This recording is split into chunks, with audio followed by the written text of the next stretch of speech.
Oh, can you share with us something about your organization?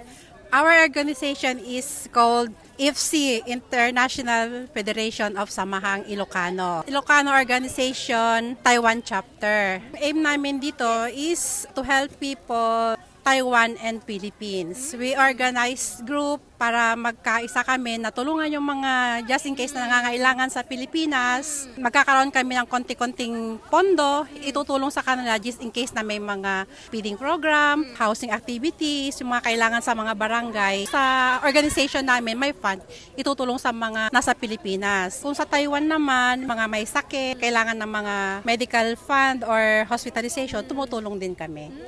Sa organization namin, may fund, itutulong sa mga nasa Pilipinas. Kung sa Taiwan naman, mga may sakit, kailangan ng mga medical fund or hospitalization, tumutulong din kami. What is the reason you joined this association? For me, first is to help people. Second, to participate in the organization para pakikipagkapwa-tao kasi kami dito sa Taiwan, siyempre wala kaming gaanong kakilala. Yung meron kang isang organization na masasalihan, just in case meron akong problema, meron akong organization na lalapitan. Can you share with us your migration story? 2015 nung nag-migrate ako dito sa Taiwan as caretaker, pero sa loob, Is there any challenges or difficulties in this migration process? para sa akin, challenges yung ugali ng employer. Mostly sa mga matatanda, meron silang mga dementia problem. Sa attitude nila, meron minsan mabait sila, minsan mainitin ng ulo. Ikaw na bilang baguhan ka lang dun sa employer na yon, naninimpla ka ng ugali ng employer mo, kailangan habaan mo yung pasyensya mo kasi yung ugali ng alaga mo is hindi na stable.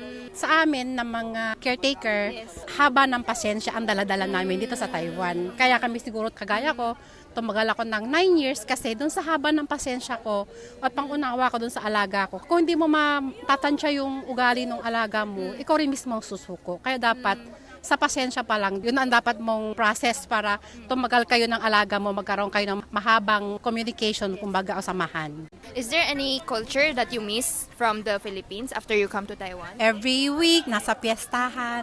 Sa Pilipinas, mahilig sa mga piyesta, ganon. Sa Pilipinas, marami rin mga tourist spot. Tapos, syempre, yung kasama mo rin araw-araw yung pamilya mo, yun namimiss ko. Kasama ko yung mga anak ko. Kasama ko yung silang naihatid sa school, nagsusundo sa school, na pagluluto ng mga pagkain araw-araw. Siguro yun namimiss ko sa Pilipinas. How do you connect with your family in the Philippines? Messenger, I call to them every day, every night. I call my kids, I call my husband. Kakabakasyon ko lang last year. Ano ang paboritong mong pagkain? Pinakbet. Yes, my favorite. My favorite too. Pinakbet. Saan ka galing?